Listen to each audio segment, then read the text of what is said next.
Nothing in this show should be considered legal, medical, financial, or investment advice.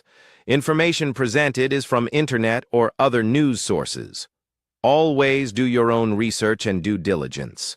We're not responsible for and expressly disclaim all liability for damages of any kind arising out of use, reference to, or reliance on any information contained in this broadcast.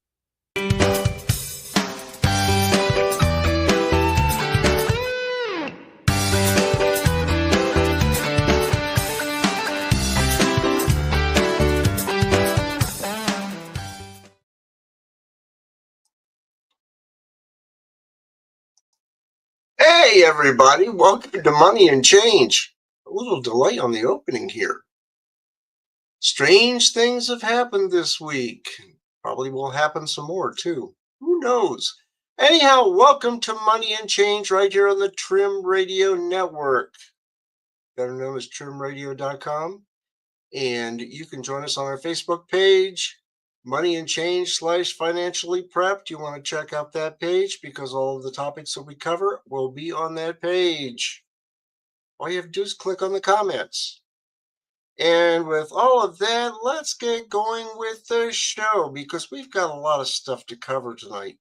Because we're going to talk a little bit about Social Security, inflation, all kinds of good stuff. And hopefully we can save you some money in the meantime. So here we go. You know, we always have our website out and we always have to do shout outs. And part of that is going to be to our Facebook page right here, the Trim Radio Network. Check us out at trimradio.com. And if you want to do your own show, it's very easy to do. All you have to do is just go to trimradio.com and click on the Contact Us section and put in your name, email address, phone number, and say, hey, I want to do my own show. How do I do it on the Trim Radio Network? It's easy to do. I mean, if I can press buttons, you can too, right? Okay, so you can take a look at our site and, of course, our company.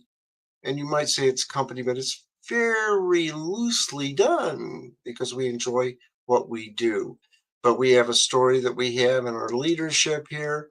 Hey, a big shout out to the leadership. If I can get, there we go. There's been a little bit of a delay here for some reason. But, you know, we have a lot of different things going on. Well, we have Michael Bejas as our founder and CEO. We also have Rascala Stephanie as our chief operating officer. It looks like I'm the chief relationship officer, whatever that is. Maybe I'm supposed to look good and say howdy. Welcome to Trim Radio Network. I don't know. I don't know why my mug's there. And then we have Victoria Smith, the chief marketing officer. And she helps me out by setting the show up on our network. I greatly appreciate everybody's help. But that's the crew. And I'll tell you what, we have a lot of fun. But I'll tell you what, you can be a part of us too. All you have to do is take a look at our page. And we've got live streams. We've got our vault, which is our archives. We've got events. We've got the schedule. And we have the community. Oh, but the big thing that you can do is click on collectibles. In other words, shop and buy the merch. And when you do that, let's see if I can get those boxes to come up. We're going to have to speed this up. There we go. We've got t-shirts. We've got hats. We've got the Money and Change t-shirt. We've got the mug. Hey, now that's a good mug. It's an insulated mug, and I'll tell you what, it's a good deal. We've also got the ceramic mugs. We've got morphing mugs. We've got all kinds of stuff. An offside college football polo shirt. Holy cow. I'm going to have to check into that. Let's see what it looks like. Maybe. Let's see. Select options. Let's see if we do that. Those boxes come up again. Oh, offsides college football polo shirt. I need to get one of those for Money and Change. Maybe for the network. Wouldn't it be neat to have a morphing logo on the shirt. That would be interesting, wouldn't it? Anyhow, buy the merchandise. Come on. The money that we get from selling the merchandise goes directly into paying for airtime because none of us get paid. We want to serve the truth and cut the bull. Okay? We're not going to tell you a whole bunch of stuff just to be telling you a whole bunch of stuff. Okay? That's Trim Radio. Cut the bull and serve the truth. So check us out. Buy the merchandise. The money from that goes into paying for airtime for the show. And that's what we want to do. Okay? All righty. Well, ooh, what's this? I bet you this is our Facebook page. Yes, it is. Hey, we have our Money Change / Financially Prepped page, and you can join us. It's free to join. And all you have to do is just hit that contact button on the Trim Radio Network page. And guess what? You can say, hey, I want to join Stu's group. How do I do it? They'll tell you. Send a request. We get you admitted. And everything's great. But what we do here is we have a lot of different things posted. And what we do is for tonight's show, of course, it says join me tonight for a live edition of Money and Change at 7 p.m., 7 p.m. all the time. And the topics will be covered and they'll be listed in the comments below. So you go to the comment section and click on it. Oh my goodness, look at all the topics right there. All you have to do is just click on them and you can find out the information we're talking about. Okay. So let's say the phone rings and suddenly some emergency comes up and you have to go and leave the show for some reason. You can come back to it at our website and you can click on the articles that we have, or you can go visit our archives. Very easy to do. And there you go. Okay. Join us every Sunday at 8 or 7 p.m. 8 p.m. is for my world. And we'll give you a plug for that later. But anyhow, what we've got to do is a big plug, of course, for the Trim Radio Network for carrying the show. I mean, we've been doing this on different networks for probably 16 years. So, I mean, hopefully we helped a lot of people out. You know, one time I was coming out of a meeting and I bumped into a friend of mine that has a PBS radio station. And we're going to talk about PBS later on. And he said, hey, I got to thank you. I said, for what? You saved me some money. I said, you're kidding. He says, no. He said, you saved me quite a lot of money. And I thought, well, that's fantastic.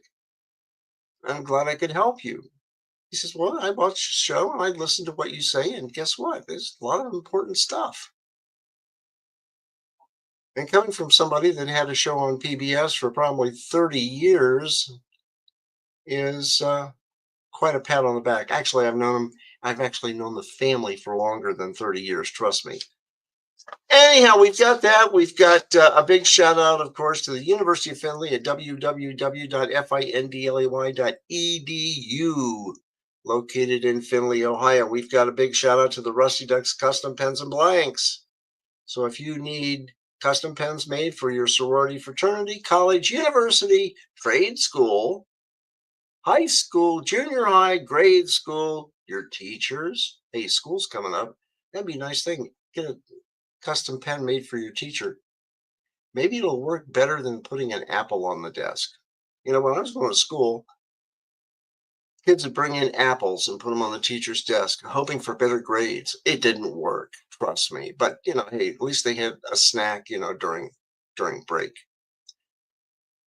But one of those pens would be nice. And both Michael Bejas and I have some of Rusty Duck's custom pens. And I'll tell you what, they're nice. Especially the Second Amendment pen. You have to check it out. And I will have his page here towards the end of the show. Also, we've got, of course, Money and Change every Sunday at 7 p.m. And then My World is at 8 p.m. on Wednesdays, and it's live. And we kick back and have a little bit of fun. We do some news.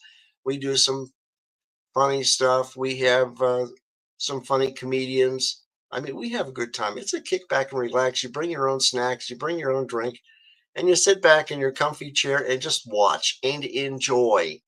And tell your friends about us because you can have a good time. Also, gee whiz, we've got the Big Family Homestead with Brad and Krista. They're out in Wisconsin, and they talk about a lot of different things. So you have to check them out. We've got the Deep South Homestead at Pecan Grove, and that's Danny and Wanda King. And they talk about growing things. They talk about the economy. Sometimes they even talk about cooking. Okay, it beats going to Burger King, right? Also, we've got the Deep South Homestead. You know, we talked about them. The Southern Prepper One with Dave Kobler, and I've known Dave for probably 16 years.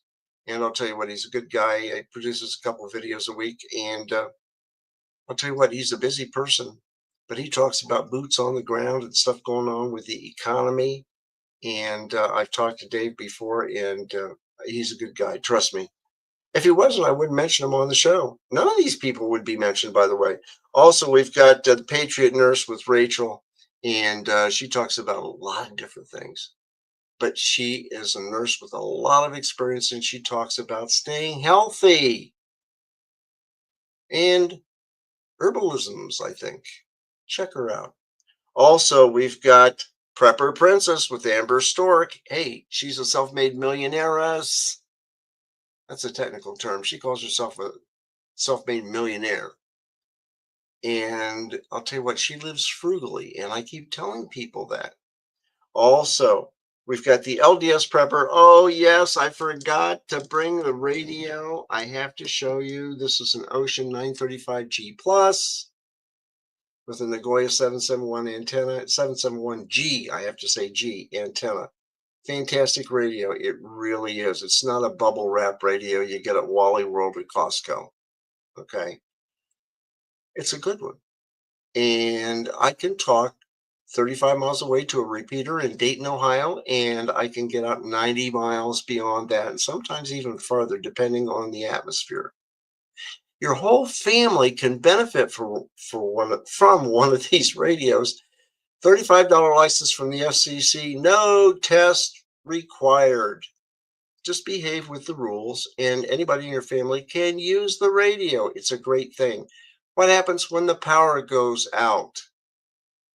What happens if you have bad storms? What happens if the internet goes down? Guess what? These GMRS radios come in handy to talk to people and find out what's going on in your neighborhood and in your city and in your county or region. Okay? Check them out. Better Safe Radio has them. There are other places. This is an Ocean, WOUXUN, 935G plus. Good radio. A lot of people will tell you that. Not just me. Well, what else is going on? Oh, Colby at the Max, MAC apostrophe S. He does a good show. He talks about a lot of different relevant things in the economy, what's going on in the world. And he has a good show. Those are all on YouTube that I mentioned. Okay. So, check him out and support him if you want to. But listen to the shows. They're good people and they have a lot of good information. And they too cut the bull and serve the truth. So check them out. I wouldn't mention them if they weren't relevant, if they weren't good people. If they were bad people, I wouldn't even touch them. Hey, what's going on with the economy? Some of the things I was looking at this week, we're talking about the U.S. debt, and I've got something that'll make your hair stand up. And for those of us that don't have any hair, it'll send little goosebumps up the back of your neck. Okay. The U.S. debt clock right now stands at 37,186,693,000,000 and flying.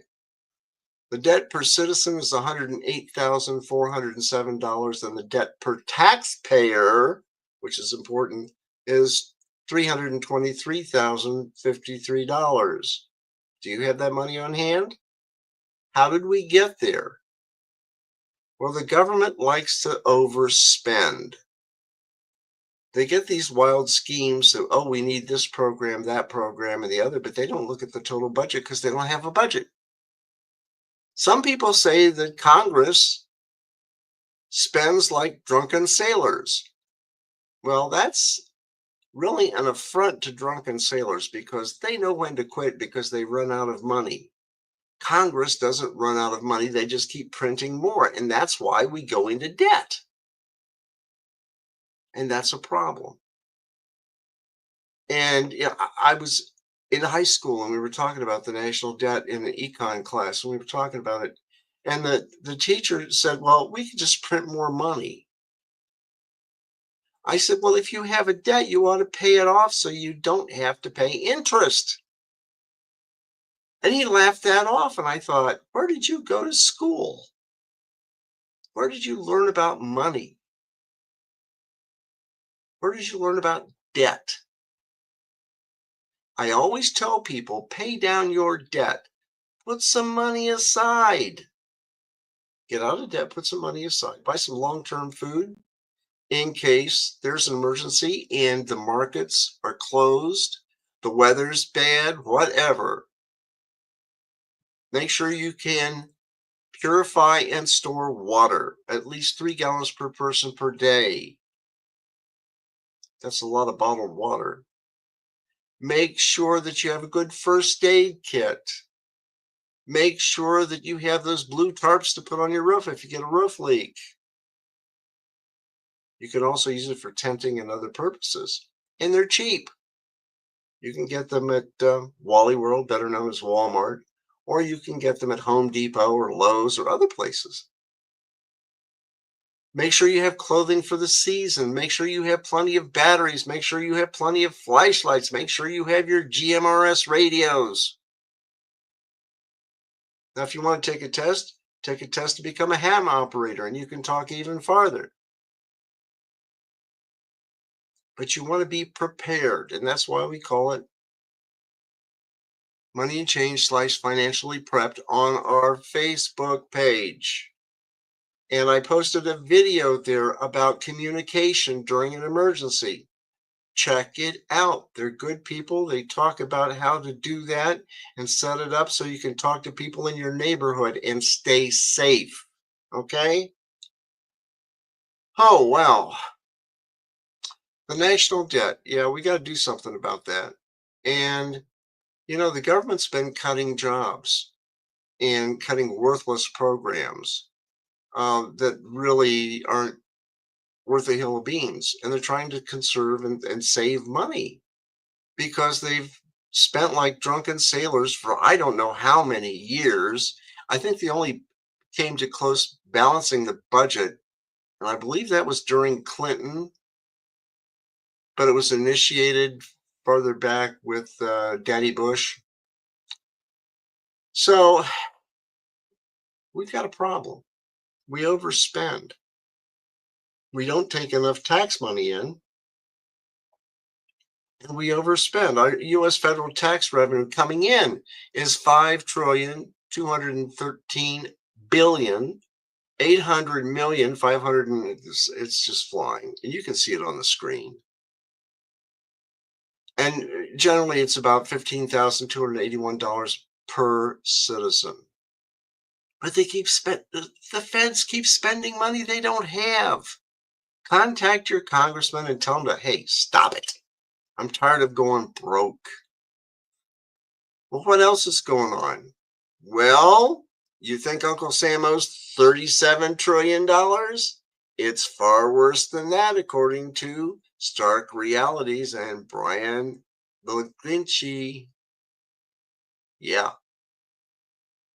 And you can check out the story. But, when asked how far the U.S. government has plunged into the red, many financially conscious Americans will tell you the national debt has reached $37 trillion. I just showed it in flying, right? On usdebtclock.org. Well, as distressing as that number is, America's true fiscal situation is even worse, far worse. According to a barely publicized Treasury report, The actual grand total of Uncle Sam's obligations is more than $151 trillion. And that huge discrepancy springs from the fact that the federal government doesn't hold itself to the same accounting standards it imposes on business. Now, if the federal government was run as a business, we'd be in bankruptcy, totally broke. We'd have to close up shop.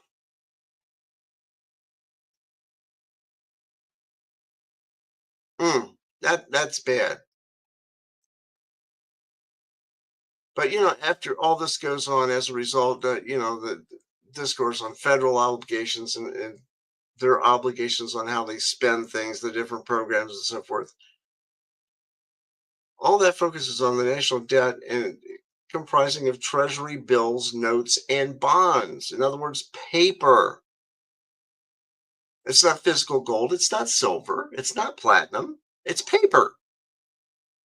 Now, once a year, however, the obscure report delivers a more accurate version of Uncle Sam's balance sheet. While it receives almost no attention from journalists or public officials, the Treasury Department is required to submit an annual report to Congress detailing the government's financial condition. Do you hear a toilet flushing? Seems like that to me. It's not good. And they talk about 15 trillion obligation, and by leaps and bounds, the largest unfunded liabilities spring from America's social insurance obligation, which is Social Security and Medicare. And medicine wouldn't be so daggone expensive if we didn't have Medicare. And they took care of it like the doctors did with cash years ago, and the prices would go down, not up. The reason why they go up is you have to pay somebody to record all of the data, somebody to submit the stuff to Washington for payment, and some people in the insurance industry have to handle something. And so everybody's now being overly employed, if you know what I mean. That's scary, guys. Just Facts analysis puts Uncle Sam at an overall net negative $143 trillion. I don't know about you, but if we were 143 trillion in debt, I think we'd be in severe trouble. I mean, we'd be in jail. Let's face it. They don't have debtor's prison, but writing a bad check can get you there. And you can take a look at the mandatory spending. It's squeezing discretionary spending. So mandatory in 65 was 34%. Now it's 73% of the budget in 2024. Defense was 43%. Now it's 13%. Domestic discretionary spending was 23% back in 1965, and now it's I'm getting tongue-tied. 2024, and the domestic discretionary spending is 14%. We've got to cut back on the mandatory. We've got programs that we don't need. Find the ones that we need, keep them, and all the other nonsensical things that we don't need, get rid of them. Contact your congressman and raise holy you-know-what. Social Security payouts have exceeded revenues for the last 15 years. And as a result, Social Security and Medicare trust funds are set to run out in 2033. And under the law governing Social Security, payouts that year will be limited to program income. If I were you, I would be saving up some money, as much as you can, because when that happens and the payments are limited, it's going to be tough. Hopefully, Congress can tighten the belt a little bit, like about 15 notches. Wow, what else is going on? what a weaker dollar means for inflation. You know, we get weaker dollars because the government spends too much money. Well, listen to this one. Index. It's seen many swings, we know, amid economic uncertainty. Joe, you highlight what the moves in the currency mean for inflation. Walk us through that. All right, when you get a sustained 10% decline in the value of the dollar, typically you should expect to see a 0.5% increase in inflation over the next 6 to 12 months. We clearly are at that point. Even though we had a nice rebound, I think it was 3.3% for the month of July, strongest month for the greenback this year. But nevertheless, the policy mix out of the administration all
nevertheless, if you cause the average price of goods imported in the United States to rise by 18.3%, that's going to be eaten. And here's why we say that.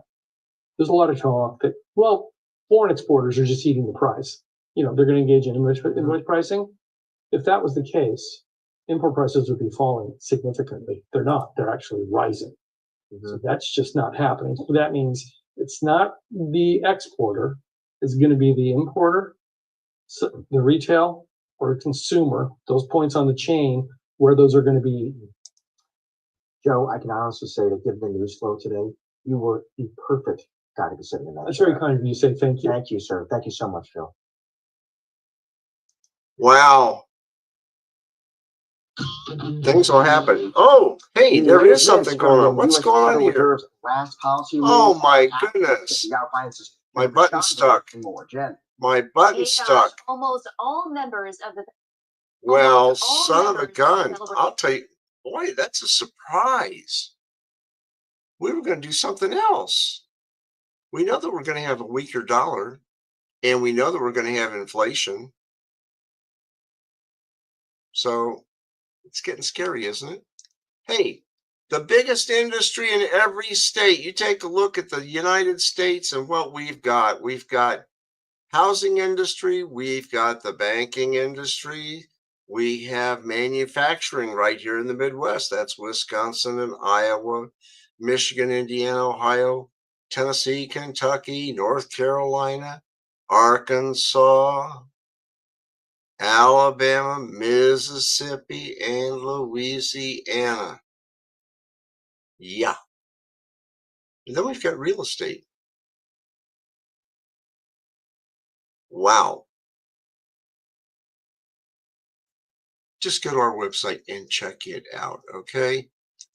Another thing, about 154,000 workers accepted Trump administration buyouts. And this was occurring in Zero Hedge, and they were saying that a spokesman for the Office of Personnel Management, or OPM, confirmed the number, which represents about 6.4% of the government workforce, in an email to the Epoch Times. Wow, 154,000 workers. That's more than the Ohio State Stadium, isn't it? Well, as Zachary Stieber reports in the Epoch Times, shortly after Donald Trump took office, the government told workers they could receive 8 months of paid leave for not working if they left their jobs at the end of September. That would give them 8 months to find another job, and hopefully there would be jobs for them. And what it said was the federal workforce is expected to undergo significant near-term change. As a result of these changes and uncertainty for other reasons, some employees may wish to depart the federal government on terms that provide them with sufficient time and economic security to plan for their future. And workers were told that January 28th in a memo that was issued by the OPM. And the deferred resignation program was a necessary step toward a smarter, leaner, more efficient government, according to the director, Scott Cooper, K-U-P-O-R.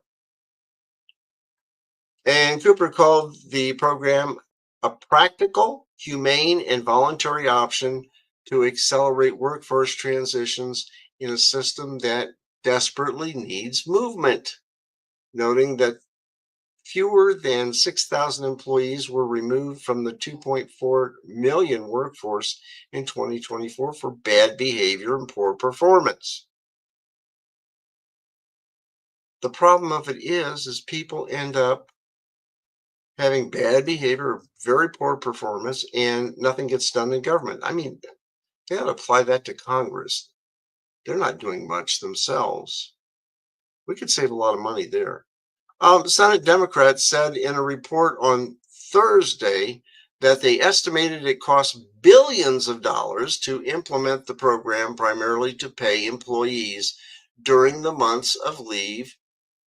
Part of $21.7 billion, they said, was wasted by efforts by the Department of Governmental Efficiency. Businessman Elon Musk helmed Doge, Department of Governmental Efficiency, although he has since left the administration. At the very same time that the Trump administration is cutting health care, nutrition assistance, and emergency services in the name of efficiency and savings, they have enabled Doge's reckless waste of at least $21.7 billion, according to Senator Richard Blumenthal. He's the top Democrat on the Permanent Subcommittee on Investigations, who released the report. And that's what he said in the statement. Well, if you delve into the report, what they were doing, if they're not cutting health care for U.S. citizens, they're not cutting nutrition assistance for U.S. citizens, and the same thing with emergency services. You have a lot of people that are, shall we say, playing the system, or that have been, shall we say, undocumented people getting things that they shouldn't normally have.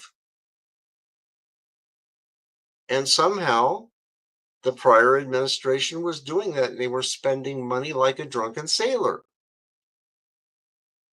Money that we didn't have. And I think what they're going to do is regret their mistakes, okay? You know, you have to run government like a business. Not necessarily make a big profit, at least break even. Don't spend more than you take in. That's common sense. But obviously, Washington didn't have much common sense the last 4 years. Oh, what do we have? Corporation for Public Broadcasting begins winding down as taxpayer-funded propaganda machine crumbles. Yeah, the Corporation for Public Broadcasting, or CPB, or PBS for that matter, announced Friday afternoon it will begin winding down operations after Congress stripped its funding from the Senate Appropriation Committee's fiscal year 2026 Labor, Health and Human Services, Education, and related agencies. Well, lawmakers made sweeping cuts. Why? Because they were overspent. Well, for nearly 60 years, according to the report, CPB has carried out the congressional mission to build and sustain a trusted public media system that informs, educates, and serves communities across the country. Although partnerships with local stations and producers, CPB has supported educational content, locally relevant journalism, emergency communications, cultural programming, and essential services for the Americans in every community, according to what CBP wrote in a statement. And the article said, what's laughable is that the CPB claimed above that its mission is to build and sustain a trusted public media system that informs, educates, and serves communities across the country. That was abandoned years ago as taxpayer dollars increasingly funded biased news coverage. So here was CPB, Corporation for Public Broadcasting, slanting the news. Gee, I thought the news that they were supposed to bring would be fair and balanced, showing both sides. And you take a look at the educational programs that they had. My friend, Scott Phillips and his show, The American Woodshop, was very informative and was on for over 30 years. And I remember his original studio. And I remember watching the shows when he built another house across from one of our city parks here. And it's a beautiful park. And he built a beautiful home. And I remember other episodes of him making all kinds of furniture and doing different things and talking about wood. wood products. Fantastic educational show. It was great. How about This Old House, showing you how to remodel homes, to fix things up. There were a lot of good programs. But then with that, then they had a tendency to slant the news a little bit. And in some cases, a lot. Personally, I would think that if the Corporation for Public Broadcasting would want to exist and hang around a little bit longer, they would be looking for sponsors. And they could probably get those sponsors for the programs. They would just have to change the way that they think. So PBS will probably wind down, and a lot of people will be out of work. But they don't have to be. All they have to do is get out there and seek advertising for the programs that they have. They can seek grants from other funding sources. Who knows? The federal government might come up with some extra grant money. You never know. But public broadcasting is going to experience some rough times, despite having a lot of good shows. So, keep your eyes and ears open for public broadcasting, okay? Whoa! Here's something I found on the Corporation for Public Broadcasting. And the CPB allocated these funds towards various public broadcasting needs. Direct grants to local public television stations, that was $267.83 million in 2025. Television programming grants at $96.78 million in 2025. Direct grants to local public radio stations, $83.33 million in 2025. Radio national program production and acquisition, $28.63 million in 2025. Radio program fund, $9.58 million in fiscal year 2025. The system support, $32.1 million in fiscal year 2025, and administration cost of $26.75 million in fiscal year 2025. You find out all these different information. This came out of AI. They did the research. I just found that I've never really used artificial intelligence before. I think I was fairly intelligent to find things, but I tried the AI, and hopefully they are absolutely correct. They should be. Wow, what about tariff exemption? Oh, yeah. What's going on with this mouse? Maybe I need to put it in a rat trap or a mouse trap. I don't know. Anyhow, tariff exemption sends orange juice crashing most on record. And this was in Zero Hedge. And it said orange juice futures in New York are on track for the steepest weekly decline on record, with losses exceeding 26% after the Trump administration formally excluded Brazilian OJ from the newly proposed 50% tariffs on U.S. imports from the South American country. And the exemption sparked a sharp reversal in speculative positioning in the contracts, erasing a multi-week rally fueled by trade disruption fears. So what's going to happen to the price of orange juice? If we import it, it could go up, but it's not right now. Look for it to maybe go up in the future. Hey, Scott Bessop says Trump accounts for kids are a backdoor for privatizing Social Security. Well, I think what they're doing here, according to Algora Fredley at Epoch Times, they said Treasury Secretary Scott Bessent said in an interview this week that the Trump accounts, which are aimed at helping parents save for their child's future, are a backdoor for privatizing Social Security. I think it's a marvelous idea to be able to save money for your kids' education, save money for your kids. And I believe, if I remember right, looking at this thing, under the bill, parents can contribute up to $5,000 a year, while the federal government will contribute $1,000 to the accounts for children born in the United States between January 1 of 2025 and December 31st of 2028. And Bassett said, I'm not sure when the distribution level date shall be, but in a way, it's a backdoor for privatizing Social Security. And Social Security is defined as a benefit plan that's paid out, to the extent that if all of a sudden these accounts grow and you have in hundreds of thousands of dollars in your retirement, then that's a game changer.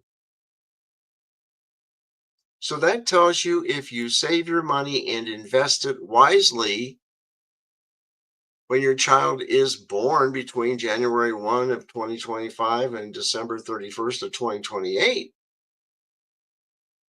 they will have a sizable account and you will end up with a lot of interest, which you're making money on that money. It may turn out to be a good thing. It's got to be better than Social Security. Social Security told me one time, they said, well, you're going to make $750 a month. Then they said, oh, but you work for the government, so you're only going to get $250 a month. I was almost ready to tell them, go ahead and keep their money. I've got a retirement account, and it's pretty good. But that was a slap in my face. But if you start saving early, I mean early, the first year that they're born, and you put away, if you can't afford $5,000, let's say $2,000 a year, put that in a savings account and get some money out of it. In the long term, you're going to earn a lot of interest, okay? And you move it around between banks. If you can't get decent rates at bank whatever, move it to another bank or a a savings and loan would work. Or you could use it and put it in a credit union. I know a Masonic Lodge that had money and they moved it into a credit union and they weren't making anything at the bank, and the credit union was giving them $100 a month extra in interest. That's fantastic. So the program may work. Hopefully it does. Hey, I talked about University of Findlay. Well, if you want to transfer in like I did, listen to this. I would say being a transfer student is scary. It's nerve-wracking, especially when you're coming in, your sophomore, junior year. Like, transferring is such a scary thing because you're basically uprooting your entire year and a half, 2 years of work with you to transfer. You're going into a whole different environment and you're, 20 years old, having to make these new friends, and you're just kind of new environment, new friends, new people, et cetera, et cetera, et cetera. That's a scary process, but when you find the right school and you meet the people here, you'll know that you made the right choice. Why UF? It's a great question. The atmosphere was very important to me. I come from a really small town, and when I came to visit here, it kind of gave that same feel, Everyone was so welcoming, so friendly. The small town, everybody knows everybody, and that's kind of the same feel. Everyone's really closely knit and connected in. And everyone meshed really well together. Faculty are great. I've always heard great reviews about the faculties, how they really want to help you directly, and they have really good student relationships. My first 2 hours on campus, I actually talked to Miss Brandy Larita, and she hooked me up with getting a powerlifting club started. So that was kind of like my into the social circle here at Findlay, which helped a lot. I love the social work program here. It's very small but very personable. Our teachers get to know us very well on a very personal level. Like, they all want to help you and they're all super personable. And that also helped you be seen more than just like a student with numbers. You're actually seen as a human being here, which is like you don't get that at like a lot of colleges. Overall, that really excels your academics if you have a good relationship with your teacher. The Euler Success Center with William Johnson in there, he helped me a lot, just kind of get acclimated to the school, and he also got me the student orientation position here, which is helping me to new people too. And here, like what I said earlier, like you're wanted for you, no matter what that is. Like you can be white, black, purple, yellow, I don't care. And that's like one thing that really sticks out here is that yes, we may be a private institution, but that doesn't matter. Just come join the family. You have family. That's what it feels like. It's everyone's kind of connected. Everyone got the same goal in mind. Is everyone loves Finley, and it's a rich history here, and everybody really embraces that. And you will not be disappointed with your decision. I tell you, I'm not. I'm very glad I decided to come to Finley.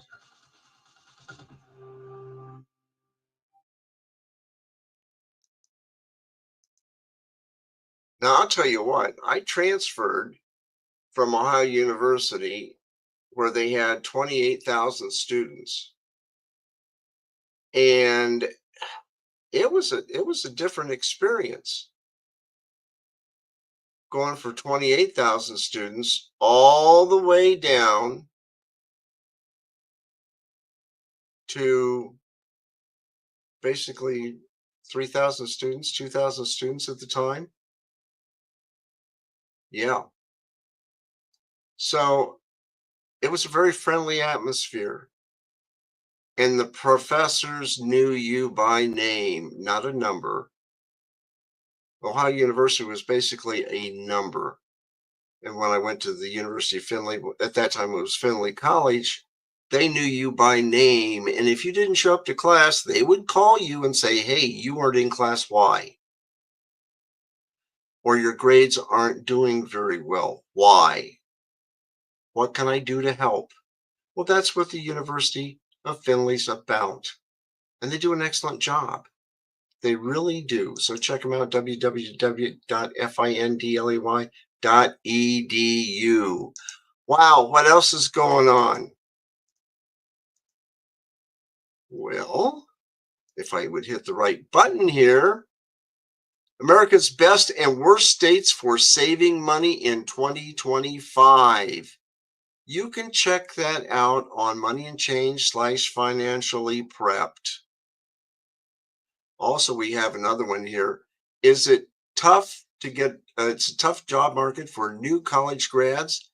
Is an advanced degree worth it? You know, it's always good to have an extra degree or at least a minor. And I tell friends of mine that go to college, you get a degree in teaching, get a minor in business. And I had a friend of mine who was a very smart person, went to Wright State University, graduated the College of Engineering, very good grades. And I told him before he started, what you need to do is get a minor in business. And he says, why? I said, because one of these days you're going to own your own company. It's going to be an engineering firm. You will own your own company and you will know about running a business. There you have two sources of income there.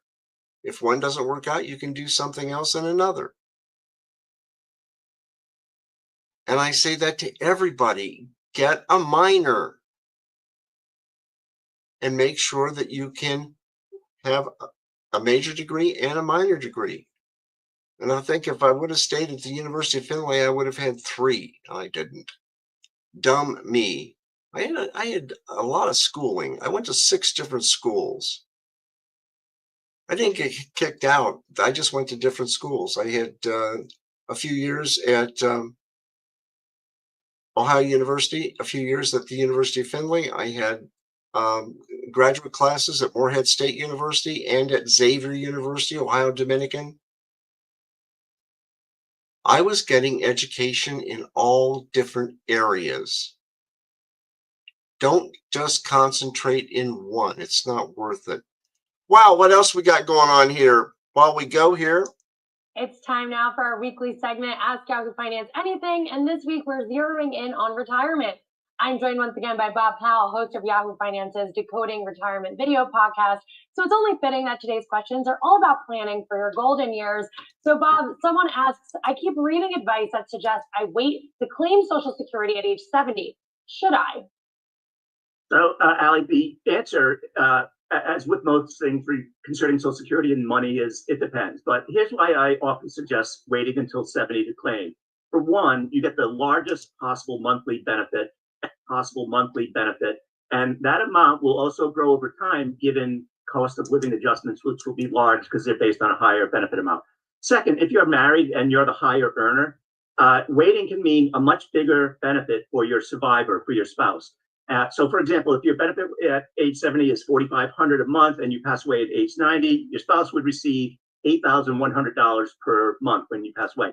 But if you claimed earlier at, say, full retirement age, the survivor benefit would be closer to $7,300, which is an $800 difference. And that could make a big difference for a surviving spouse in terms of them being able to pay for living expenses. Yeah, and another question here. I read recently that Medicare Part D costs will be rising in 2026 by quite a bit. How can I plan for that? Yeah, so we just talked a little bit about this, Allie. First, review your plan, review it every year. Most people stick with the same plan that they had the previous year, and that isn't always good because these plans change every year. The drug formularies change, the pharmacies change. So what worked well last year may not work well next year. Then come October, use Medicare's Plan Finder. You can enter your prescriptions, you can enter your pharmacy and your zip code, and then you'll be able to compare plans based on your actual medications to find the lowest prescription Part D plan. And then consider the big picture. These rising drug prices are moving people toward Medicare Advantage plans, bundled plans where you get an MA plan and a Part D plan. But you should look carefully at these things because you want to make sure that if you switch over to such a plan, that the doctors that you want are in the network of the Medicare Advantage plan. And then lastly, just start early. I would recommend going to your local senior center, booking an appointment with a SHIP representative who can help you sort through the options that are available to you and help you select the best plan. And lastly, the big question I'm sure we all have, how can I tell if I have enough saved for retirement? Yeah, so I think a quick and easy way to do this is to rely on what some of the big financial firms have suggested. Fidelity, for instance, says that by age 30, you should have 1 times your income set aside in your nest egg. By age 40, you should have 3 times. By age 50, 6 times. And by age 67, when you retire, you should have at least 10 times your income. So, for instance, if you have income of $150,000 per year, you should have $1.5 million set aside when you're age 67.